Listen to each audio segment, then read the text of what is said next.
Breaking news చూస్తున్నారు. పెరిగిన pole percentage కి సంబంధించి ఇప్పుడు చాలా విస్తృతంగా ప్రచారం జరుగుతోంది. ముఖ్యంగా చాలా విస్తృతమైన చర్చ జరుగుతోంది. పెరిగిన పోల్ పర్సెంటేజ్ ఏం జరగబోతోంది అనేది, గత రికార్డ్స్ ఏం చెప్తున్నాయి, గత చరిత్ర ఏం చెబుతోంది, దాంతోపాటు ఏం జరగచ్చు 2024కి సంబంధించి ఏం జరగచ్చు అనే అంశానికి సంబంధించి తీవ్రమైన డిస్కషన్ జరుగుతుందనే చెప్పుకోవాలి. అయితే ఈ నేపథ్యంలో చాలామందికి చాలా సందేహాలు, వాటిని బయట పెట్టకూడదు. కానీ దీనికి సంబంధించి మీకున్న సందేహాలకు సంబంధించి ఆ క్వశ్చన్ మార్క్స్కి ఆన్సర్ చేసుకోగలిగితే కనుక ఈజీగా గెస్ చేయొచ్చు. ఈ నేపథ్యంలో 4వ తారీఖున జూన్ 4న ఏం జరగచ్చు అనేది ఒక 4 సవాళ్లను మీ ముందుంచే ప్రయత్నం చేస్తున్నాను. ఆ 4 సవాళ్లకు సంబంధించి మీరు ఊహించగలిగిన, వాటిని గెస్ చేయగలిగిన దాదాపుగా మీకు అంతు చిక్కేస్తుంది ఏం జరగచ్చు అనేది. ఇంతకీ ఆ 4 సవాళ్ళు ఏంటి, ఆ 4 సవాళ్లకు సంబంధించి మేము ముందుంచే ప్రయత్నం చేస్తాను. ఆ సవాళ్లకు సంబంధించి సమాధానం కనుక మీరు గెస్ చేయగలిగితే దాదాపుగా ఆ రిజల్ట్స్కి సంబంధించి మీరు ఊహించవచ్చు. అటువంటి సిచ్యువేషనే. సో మీరు ఎటువంటి ఊహ మీకు అందుతోంది అనేది కామెంట్ బాక్స్లో మెన్షన్ చేసే ప్రయత్నం చేయండి. అండ్ ఇప్పుడు మొట్టమొదటి సవాల్తో నేను స్టార్ట్ చేయబోతున్నాను. మొట్టమొదటి సవాల్ని ఇక్కడ మనం చూసే ప్రయత్నం చేద్దాం.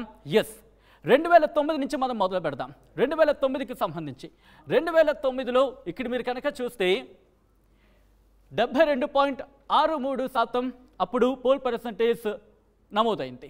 ఆ తర్వాత 2014కి సంబంధించి మీరు చూస్తే కనుక 78.9%. సో ఇక్కడ మీరు చూస్తే దాదాపుగా ఇక్కడ మీరు చూస్తే కనుక దాదాపుగా 6% పెరిగిందనే చెప్పుకోవచ్చు. 6% ఓటింగ్ పర్సెంటేజ్ పెరిగింది.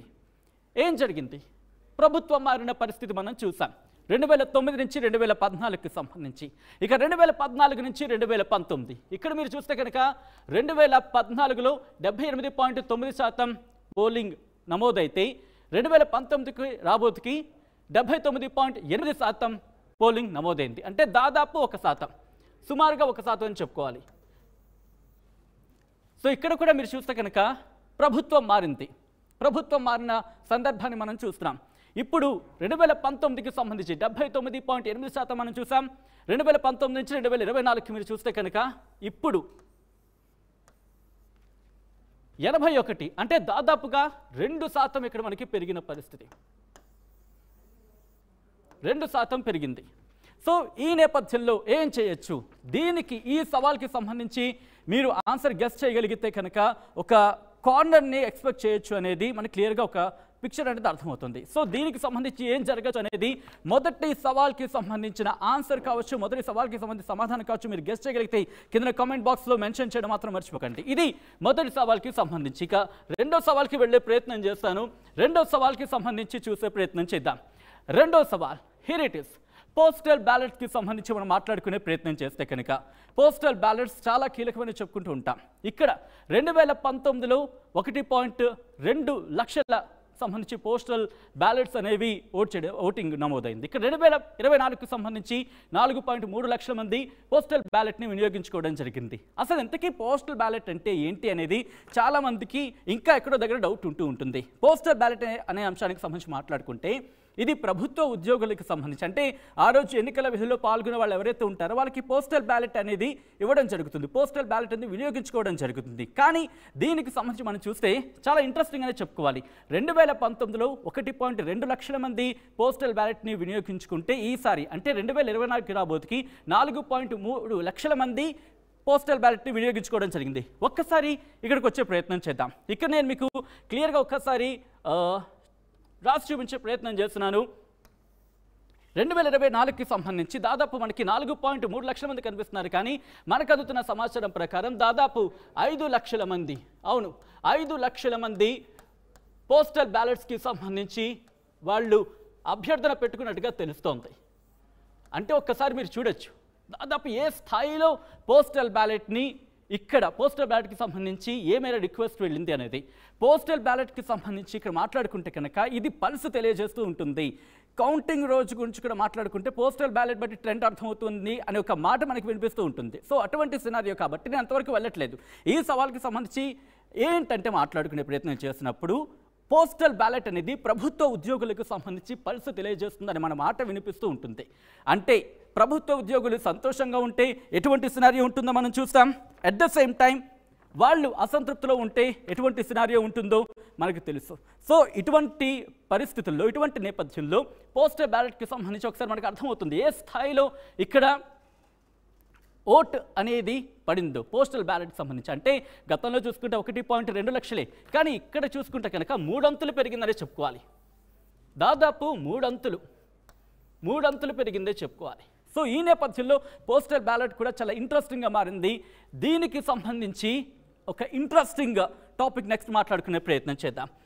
అదేంటంటే ఎక్కడెక్కడ ఎంతెంత నమోదైంది అనేది ఒకసారి చూసే ప్రయత్నం చేద్దాం. పోస్టల్ బ్యాలెట్స్కి సంబంధించి లోక్సభ నియోజకవర్గాల వారీగా ఎక్కడ ఎంత మేర నమోదైంది ఒకసారి చూసే ప్రయత్నం చేద్దాం. ముందుగా శ్రీకాకుళం నుంచి మొదలు పెడదాం. శ్రీకాకుళానికి సంబంధించి మీరు చూస్తే ఇక్కడ 23,574 ఓట్లు ఇక్కడ పోస్టల్ బ్యాలెట్కి సంబంధించి నమోదయ్యాయి. ఇక నెల్లూరుకి సంబంధించి చూసుకుంటే నెల్లూరుకి సంబంధించి చూసుకుంటే 22,196 ఓట్లు పడ్డాయి పోస్టల్ బ్యాలెట్ ద్వారా. ఇక దాంతోపాటు విశాఖ 19,609 ఓట్లు ఇక్కడ రికార్డ్ అయ్యాయి. నంద్యాలకు సంబంధించి చూసుకుంటే 18,308 ఓట్లు ఇక్కడ పడ్డాయి. ఇక దాంతోపాటు ఒంగోలులో 18,032, దాంతోపాటు అనంతపూర్కి సంబంధించి 18,450, ఇక రాజంపేట 18,390. ఎందుకు మనం వీటి గురించి మాట్లాడుకుంటున్నామంటే కనుక ఒక్కసారి ఆలోచించండి. ఎప్పుడైనా మెజారిటీ గురించి కావచ్చు లేదా డిఫరెన్సెస్ కావచ్చు, వాటి గురించి మాట్లాడుకున్నప్పుడు 10,000, 20,000 ఓట్ల తేడాతో కూడా గెలిపోవటంలో డిసైడ్ అయిపోతుంది. ఇన్ఫాక్ట్ ఒక్క ఓటుతో కూడా గెలిపోవటంలో డిసైడ్ అయిపోతూ ఉంటాయి. ఈ నేపథ్యంలో పోస్టల్ బ్యాలెట్కి సంబంధించి చాలా కీలక పాత్ర పోషించే అవకాశం కనిపిస్తోంది. ఇన్ఫాక్ట్ డిసైడింగ్ ఫ్యాక్టర్గా మారే అవకాశం ఉంది అనేది ఇక్కడ మనకి వినిపిస్తూ ఉంటుంది. అయితే 20,000కు దాదాపుగా అటు ఇటుగా 20,000కు దగ్గరగా ఉందంటే కనుక ఎంత ఇంట్రెస్టింగ్గా మారబోతున్నాయి, ఎంత డిసైడింగ్ ఫ్యాక్టర్ కాబోతున్నాయి అనేది మనకు అర్థమవుతుంది. ఒకవేళ దీనికి సంబంధించి రీజన్స్ వారిగా మనం చూసినప్పుడు ఇది కొన్నిటి వరకు మాత్రమే. మిగిలిన వాటికి చూసుకుంటే కనుక అక్కడక్కడ దాదాపు కొన్ని ప్రాంతాల్లో 3,000, 4,000 ఇట్లాంటి సినారియో కూడా ఉంది. సో ఈ నేపథ్యంలో పోస్టల్ బ్యాలెట్ అనేది చాలా కీలకంగా మారే అవకాశం ఉంది అనేది మనకి ఇక్కడ క్లియర్ పిక్చర్ ద్వారా అర్థమవుతుంది. సో మూవింగ్ ఆన్, నెక్స్ట్ సవాల్. ఇప్పటికే 2 సవాళ్ళు చూసాం. వాటికి సంబంధించి మీరు గెస్ట్ చేసి ఆ సవాల్కి సమాధానం అయితే నేను చెప్పను, మీ సమాధానం ఏవై ఉంటుంది అనేది ఒకసారి కామెంట్స్లో మెన్షన్ చేయండి. Moving on next.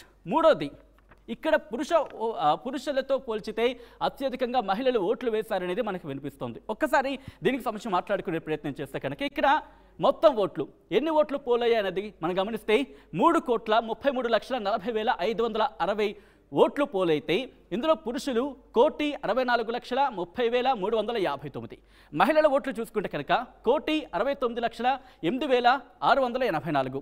ఇక్కడ మీరు ఆ డిఫరెన్స్ కనుక గమనిస్తే ఇక్కడ మీరు గమనించవచ్చు 1,69,08,684 మంది మహిళలు కనుక ఇక్కడ ఓటేస్తే, పురుషులకు సంబంధించి మీరు చూసుకుంటే 1,64,30,359 మంది పురుషులు ఓట్లు వేశారు. అంటే ఇక్కడ పురుషులతో పోల్చుకుంటే పురుషుల కన్నా మహిళలు 4 లక్షల, నేను ఒకసారి ఇక్కడ నెంబర్గా రాసే ప్రయత్నం చేస్తున్నాను, 4,78,325. ఒక్కసారి చూడండి, బిగ్గెస్ట్ డిసైడింగ్ ఫ్యాక్టర్ కాబోతున్నానంటలో ఎటువంటి అతిశయోక్తి లేదనే చెప్పుకోవాలి. ఒకసారి మీరు చూస్తే అఫ్కోర్స్ నెంబర్ కాస్త క్లియర్గా లేదు కాబట్టి నేను ఒకసారి క్లియర్ చేసి లైట్గా ఉన్న ప్లేస్లో రాసే ప్రయత్నం చేస్తాను. ఒక్కసారి ఇక్కడికి వెళ్తున్నా. 4,78,325.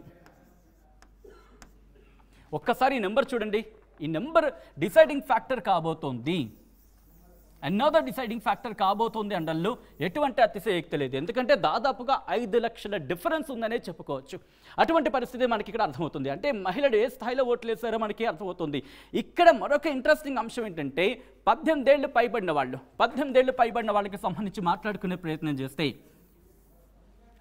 కొన్ని వార్తాపత్రిక నుంచి తీసుకున్న సమాచారం కావచ్చు, నెట్వర్క్స్ నుంచి తీసుకున్న ఇన్ఫర్మేషన్ కావచ్చు, దాదాపు ఆంధ్రప్రదేశ్లో 10 లక్షల మంది యువత ఉంటే దాంట్లో మహిళలకు సంబంధించి, అంటే ఇక్కడ మహిళలకు సంబంధించి ఎన్ని ఓట్లు పడ్డాయో దీని పర్సంటేజ్ని బేస్ చేసుకుని తీసుకుంటే కనుక అంటే 80% మంది తమ ఓటు హక్కు వినియోగించుకున్నారన్న మాట వినిపిస్తోంది. అంటే 80,000 మంది, అంటే 80% అనుకుంటే కనుక ఈ 80,000కు సంబంధించి యూత్ తమ ఓటు హక్కు వినియోగించుకున్నారనుకుంటే ఇక్కడ మహిళల ఓట్ల పర్సంటేజ్ని బేస్ చేసుకుని మనం ఇక్కడ చూసుకుంటే దాదాపుగా మనకి ఇక్కడ అర్థమవుతుంది ఏంటంటే 4,05,680.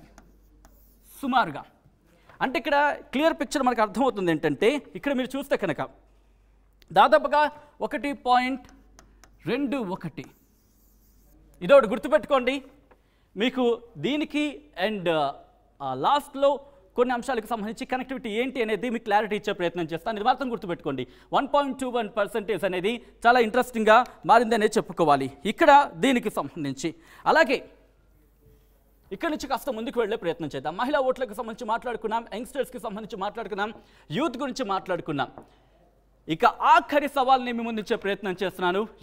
2019కి సంబంధించి ఒక్కసారి కంపేర్ చేసే ప్రయత్నం చేద్దాం. అంటే 2024 కదా, 2019 ఏంటి సంబంధం అంటే కనుక ఒకసారి క్లియర్ పిక్చర్ చూసే ప్రయత్నం చేద్దాం. అప్పుడు అంటే 2014 సందర్భంలో వైసీపీకి ఓట్ షేర్ కనుక చూసుకుంటే ఇది వచ్చేసి మనకి ఓట్ షేర్, ఇది ఓట్ షేర్, ఇది ఓట్ షేర్, ఇది ఓట్ షేర్. 2019లో వైసీపీకి 49.95%తో 151 సీట్లు వస్తే, టీడీపీకి 39.17%తో 23 సీట్లు వచ్చాయి. అలాగే జనసేనకు 5.53%తో 1 సీటు సాధించింది. ఇక బీజేపీ అఫ్కోర్స్ సీట్లు సాధించకపోయినప్పటికీ 0.84% ఓట్ షేర్ని సంపాదించుకుంది. అప్పటికి అఫ్కోర్స్ మనకి బాగా గుర్తు, ఎందుకంటే కూటమి అయితే లేదు, ఇండివిజువల్గా పోటీ చేశాయి. సో ఒక్కసారి ఈ మూడింటిని యాడ్ ఆన్ చేసే ప్రయత్నం చేస్తే కనుక అంటే 39. ఒక్కసారి పెన్ తీసుకుంటాను మళ్ళీ నేను.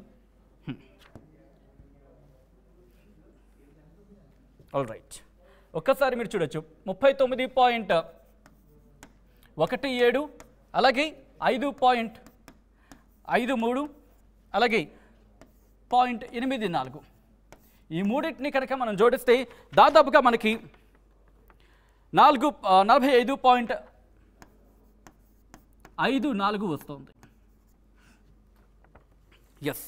45.54 వస్తుంది. అంటే ఒక్కసారి ఇక్కడ మీరు గమనిస్తే కనుక ఓట్ షేర్ డిఫరెన్స్ అనేది కూటమికి అప్పుడు వచ్చిన కూటమికి సంబంధించి వాటిని క్రోడీకరిస్తే మొత్తం వస్తుంది మనకి 45.54. ఒక్కసారి క్లోజ్ క్యాంప్కి వెళ్ళే ప్రయత్నం చేద్దాం. ఇక్కడ 45.54 అనేది ఓట్ షేర్ అనేది మనకి క్లియర్గా కనిపిస్తోంది. సో ఇంత ఓట్ షేర్ 2019కి సంబంధించి. అండ్ ఈ 45.54 అప్పుడు వైసీపీకి 49 ఇక్కడ రాసే ప్రయత్నం చేస్తా 49.95 వచ్చింది. అండ్ అప్పుడు కూటమికి సంబంధించి మాట్లాడుకుంటే 45.54. సో ఇక్కడ డిఫరెన్స్ దాదాపు మనకి ఎంత వస్తుందంటే కనుక 4.41% వస్తుంది. సో ఇక్కడ గమనిస్తే కనుక ఈ 4.41% మాత్రం డిఫరెన్స్ ఉందనే చెప్పుకోవాలి.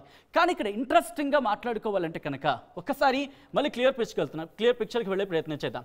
సో 4.41% అనేది డిఫరెన్స్ ఉందనే చెప్పుకోవాలి. 4.41% డిఫరెన్స్ ఉంది.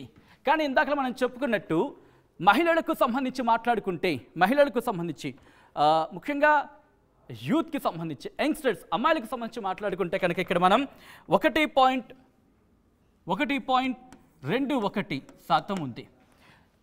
వీళ్ళకు సంబంధించి యంగ్స్టర్స్ అంటే 18 ఏళ్ళ పైబడిన వాళ్ళు, వీళ్ళు సాధారణంగా ఇంటర్నెట్కి చూస్తూ అంటే ఇంటర్నెట్ని ఫాలో అవుతూ ఉంటారు.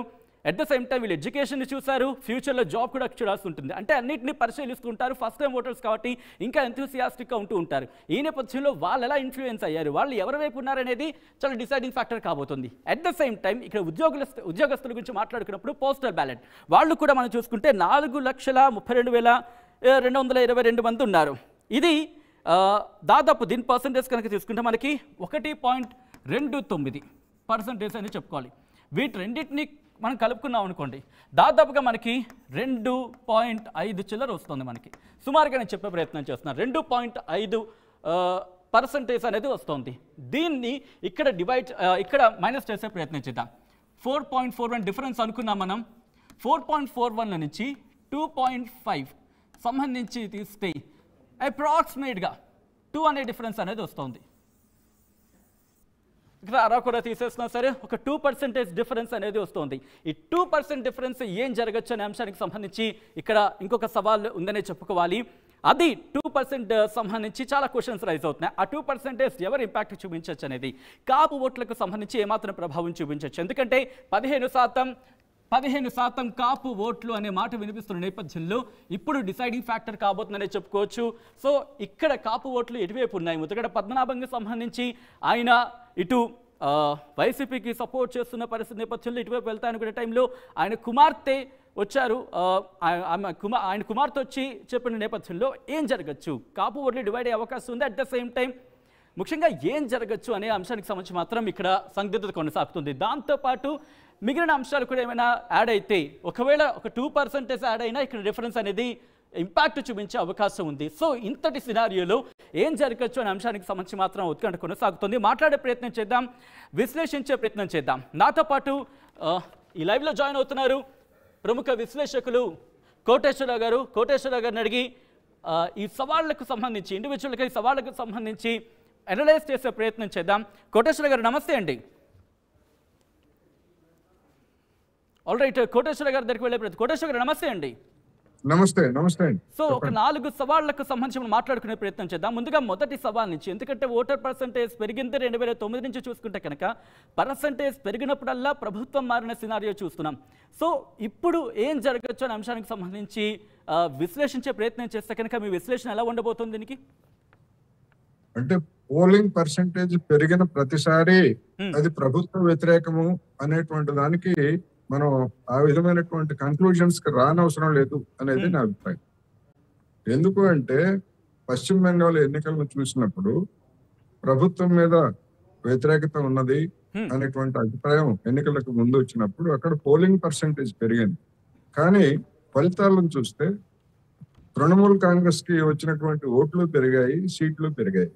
అక్కడ ఉన్నటువంటి ప్రత్యేకమైనటువంటి పరిస్థితుల్లో ఆ విధమైనటువంటి ఫలితాలు వచ్చాయి. ఎందుకు అంటే బీజేపీ అనేటువంటిది పెద్ద సవాళ్ళు విసిరింది తృణమూల్ కాంగ్రెస్ కి. బీజేపీ వస్తే పశ్చిమ బెంగాల్కి ప్రమాదం అని చెప్పేసి అక్కడ ఉన్నటువంటి ఓటర్లు భావించారు. లెఫ్ట్ పార్టీలు వెనకాల, అదేవిధంగా కాంగ్రెస్ వెనకాల ఉన్నటువంటి మద్దతుదారులు కూడా బీజేపీని అడ్డుకోవాలంటే ఇష్టం ఉన్నా లేకపోయినా తృణమూల్ కాంగ్రెస్ ప్రధానమైనటువంటి ప్రత్యర్థిగా ఉంది కనుక తృణమూల్ కాంగ్రెస్ కి ఓటు చేశారనేటువంటి తర్వాత వెల్లడైనటువంటి అంశాలు. అందువలన ఇక్కడికి వచ్చేసరికి, ఆంధ్రప్రదేశ్కి వచ్చేసరికి ఒక ప్రత్యేకమైనటువంటి పరిస్థితి ఇక్కడ తలెత్తింది. ఇక్కడ ఆ విధంగా ఒక బీజేపీనో లేదా ఒక కాంగ్రెస్ ప్రధానమైనటువంటి సవాలు విసిరేటువంటి స్థితిలో అక్కడ పార్టీలు లేవు. 2 ప్రాంతీయ పార్టీలు, కాకపోతే 3వ చిన్న ప్రాంతీయ పార్టీ జనసేన కూడా అక్కడ రంగంలో ఉంది. అందుకని ఇక్కడ ఉన్నటువంటి సిచ్యువేషన్ ని బట్టి చూసినప్పుడు వివిధ అంశాలను పరిగణలోకి తీసుకున్నప్పుడు ఓటింగ్ శాతం అనేటువంటిది 2% పెరగడం అనేటువంటిది మరీ ఎన్నికలకు ముందు ఆయా పార్టీలు చెప్పుకున్న దాంతో పోలిస్తే అది పెద్ద ఎక్కువ కాదు. 2% అనేది పెరిగింది, కానీ అది పెద్ద ఎక్కువ శాతం కాదు. అందువలన దాన్ని బేస్ చేసుకొని, ఆ 2% ఓటింగ్ బేస్ చేసుకొని కన్క్లూజన్స్ కి రావడం అనేటువంటిది సరైనది కాదనేటువంటిది నా అభిప్రాయం. ఎందుకు అంటే హైదరాబాద్ నుంచి, బెంగళూరు నుంచి, చెన్నై నుంచి పెద్ద ఎత్తున ఇక్కడ ఉన్నటువంటి ఓటర్లు, అక్కడ ఉన్నటువంటి ఓటర్లు, ఎందుకంటే 2 చోట్ల కొంతమందికి 2 చోట్ల కూడా ఉండి ఉంటాయి, పెద్ద ఎత్తున వెళ్ళారు. దాని అర్థం ఏంటంటే ఏదో ఒక పార్టీకి చెందినటువంటి వాళ్ళే వెళ్ళారనే అక్కర్లా. 2 కూటములకు చెందినటువంటి వాళ్ళు పెద్ద ఎత్తున డబ్బు పెట్టి ఓటర్లను కొని రవాణా సౌకర్యాలు ఏర్పాటు చేసి తమ మద్దతుదారులకు సమీకరించుకున్నారు. అందుకని అనేకమైనటువంటి అంశాలు ఆంధ్రప్రదేశ్ లో జరిగినాయి కనుక ఆ విధమైనటువంటి ఓట్ల యొక్క శాతాన్ని బట్టి కన్క్లూజన్స్ కి రాకూడదు అనేది నా అభిప్రాయం. వచ్చే ప్రయత్నం చేస్తున్నాను. ముఖ్యంగా పోస్టల్ బ్యాలెట్స్ కి సంబంధించి, పోస్టల్ బ్యాలెట్ కి సంబంధించి గతంలో చూసుకుంటే 1,00,000 మాత్రమే, ఇక్కడ దాదాపు 4 లక్షల పైచిలకు మనకు కనిపిస్తోంది. సో ఇది ఏ మేరకు ప్రభావం చూపించే అవకాశం ఉంటుందంటే? పోస్టల్ బ్యాలెట్ ఈసారి గణనీయంగా పెరిగాయి. టీచర్లలోనూ, అదేవిధంగా ప్రభుత్వ ఉద్యోగుల్లోనూ ప్రభుత్వం మీద తీవ్రమైనటువంటి అసంతృప్తి ఉన్నమాట వాస్తవం. అది డెఫినెట్ గా ప్రభుత్వానికి వ్యతిరేకంగానే పడేటువంటి అవకాశాలని మనం తోసిపుచ్చలేదు. ఎట్ ది సేమ్ టైమ్ సచివాలయాల్లో కొత్తగా నియమించినటువంటి దాదాపు 1,30,000 మంది ఉన్నారు. వాళ్ళల్లో కూడా కొంతమంది పోస్టల్ బ్యాలెట్ ఎన్నికల సిబ్బందిగా ఉంటారు కాబట్టి వాళ్ళు కూడా ఉంటారు. వాళ్ళ ఓట్లు అనేటువంటి ఎవరికి పడతాయి అనేటువంటి అంశానికి వచ్చినప్పుడు తమను నియమించింది, తమకు ఉద్యోగాన్ని ఇచ్చింది వైసీపీ కనుక ఆ వైసీపీకి లాయల్టీగా ఉంటాయి అనేటువంటి వాదనలు కూడా ఉన్నాయి. అందువలన ఈ అది డిసైడింగ్ ఫ్యాక్టర్ అని మొత్తం మీద ఓట్లతో చూసుకున్నప్పుడు అది పెద్ద పర్సంటేజ్ కాదు, లేదా రాష్ట్రం మొత్తం మీద ఉన్నటువంటి ఓటర్లు చూసినప్పుడు. అయితే పోటాపోటీగా ఉన్నప్పుడు వారు వన్ సైడ్ కాకుండా నువ్వా నేనా అన్నప్పుడు ఈ 5 లక్షల ఓట్లు కూడా ప్రభావం చూపించేటువంటి అవకాశం లేకపోలేదు. డెఫినెట్ గా ఉంటది. ఎందుకంటే గతంలో కేరళ ఎన్నికల్లో ఒకసారి 5 లక్షల ఓట్ల తేడాతోటి ఒక కూటమికి అధికారం వచ్చింది, ఒక కూటమి అధికారాన్ని కోల్పోయింది. అటువంటి కీన్ కంటెస్ట్ కనుక ఇక్కడ కనుక ఉండేట్లయితే పోస్టల్ బ్యాలెట్లు అనేటువంటివి ఒక ప్రభావం చూపుతాయి. అదేవిధంగా మీరు ఇందాక మహిళల గురించి కూడా ఎగ్జాక్ట్లీ నా నెక్స్ట్ క్వశ్చన్ మీకు అది మహిళలకు సంబంధించి ఏమాత్రం ఇంపాక్ట్ చూపించవచ్చు అనేది అది కూడా చెప్పారు. ఒకవేళ అదే కనుక అయ్యేట్లయితే అనేక మంది చెప్తున్నది ఏంటంటే మహిళలకి అందించినటువంటి సంక్షేమ పథకాలు లేదా మొత్తంగా నవరత్నాలు అనేటువంటి వాటితోటి మహిళల మొగ్గు వైసీపీ వైపు ఉన్నది అనేటువంటి ఒక అభిప్రాయం కూడా ఉన్నది. అందువలన ఒకవేళ ఉద్యోగులు అసంతృప్తి చెందినటువంటి ఉద్యోగులు లేదా పట్టణాల్లో ఉన్నటువంటి ఈ పన్నుల భారం లేకపోతే విద్యుత్ భారాలు వీటితో అసంతృప్తి చెందినటువంటి వాళ్ళు వీళ్ళందరూ కూడా వ్యతిరేకమైతే అనుకూలంగా ఉండేటువంటి ఒక ఓటు బ్యాంక్ అనేటువంటిది కూడా 2019తో పోలిస్తే 2024లో వైసీపీకి ఒక ఓటు బ్యాంక్ అనేటువంటిది కూడా ఏర్పడింది అనేటువంటిది బలంగా వినిపిస్తున్న మాట. అందుకని ఒకదానికి అంటే ఒక అధికార పక్షానికి ఉన్నటువంటి ప్రతికూలతలు కొన్ని అయితే ప్రతిపక్షాలకు ఉన్నటువంటి ప్రతికూలతలు కొన్ని. అందుకని వీటిని మిక్స్ చేసుకొని చూసినప్పుడు రెండు బ్యాలెన్స్ అయ్యేటువంటి పరిస్థితి ఉన్నది. అందుకనే నెక్ టు నెక్ పోటీ జరిగింది అనేది ఈ సందర్భంగా నేను చెప్తాను. అలాగే లాస్ట్ టైం పోల్ పర్సెంటేజ్కి అంటే లాస్ట్ టైం ఓట్ షేరింగ్కి ఇప్పుడున్న ఓట్ షేర్కి చూసుకుంటే కనుక ఆ డిఫరెన్స్ అనేది దాదాపు 4% ఉంది. ఇందాక కొన్ని అంటే మనం ఒక క్యాలిక్యులేషన్ ప్రకారం తీసినప్పుడు అంటే ఇటు యంగ్స్టర్స్ కావచ్చు, ముఖ్యంగా 18 ఏళ్ళు సంబంధించి అంటే ఓటర్స్లో మహిళలకు సంబంధించి కావచ్చు, ఫస్ట్ టైం ఓటర్స్ ఫీమేల్స్కి సంబంధించి, అట్ ద సేమ్ టైం అలాగే పోస్టల్ బ్యాలెట్స్ రెండు కలుపుకుంటే కనుక మనకి దాదాపు 2.5% డిఫరెన్స్ కనుక చూసుకుంటే 2% మాత్రమే ఉంది. సో ఎవరి ఇంపాక్ట్ చూపించే అవకాశం ఉంది, ఎటువంటి ఇంపాక్ట్ చూపించే అవకాశం ఉంది అనుకోవచ్చు కోటేశ్వర గారు ఇక్కడ? అంటే 2019లో వచ్చినటువంటి ఓటింగ్ శాతాన్ని బట్టి మీరు దాన్ని యాజిటీస్ గా తీసుకున్నారు. దాన్ని యాజిటీస్ గా తీసుకున్నప్పుడు ఒకవేళ ఎంప్లాయీస్ లేదా కొత్త ఓటర్లు ప్రభుత్వానికి అధికార వైసీపీకి వ్యతిరేకంగా అయ్యేట్లయితే మరి ఇంకొక 2% పైన అదే లీడ్ లో ఉంది.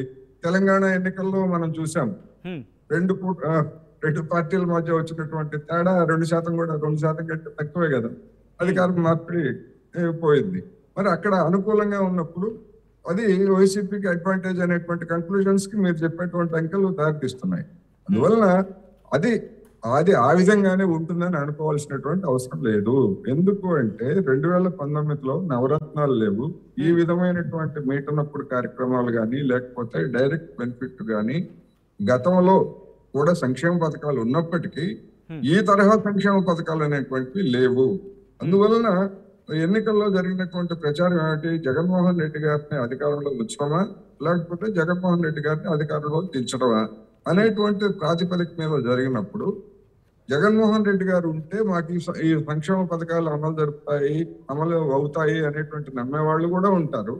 అట్ ది సేమ్ టైము అటువంటి ఖచ్చితంగా చంద్రబాబు నాయుడు లేదా తెలుగుదేశం కూటమి వస్తే అమలు జరుగుతుంది అనేటువంటి ఆ విధమైనటువంటి ఖచ్చితమైనటువంటి ఓటు బ్యాంకు ఇటువైపు ఉన్నదా అంటే చెప్పడానికి ఇటువైపు లేదు. ఇటువైపు డిఫరెంట్ ఓటు బ్యాంక్ ఉంది. అందువలన ఒక విధంగా చెప్పాలంటే అన్ప్రిడిక్టబుల్, ఏ మాత్రం కూడా నాడి అందని పరిస్థితి ఉన్నది.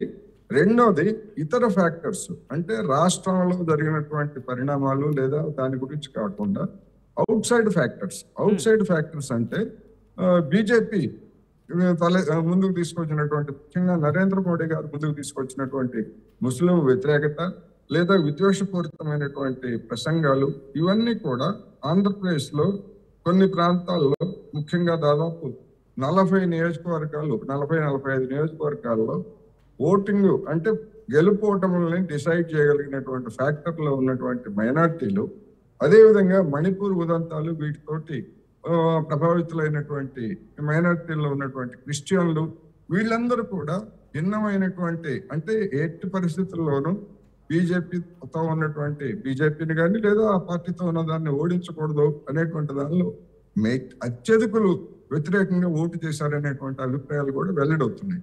అందుకని ఇవన్నీ చూసినప్పుడు తెలుగుదేశం 3 పార్టీల కూటమికి ప్రభుత్వం మీద వ్యతిరేకత ఉన్నటువంటి అదే అనుకూలంగా అయితే, రెండోది ఇవి లోపాలు అనేటువంటిది ఒకటి.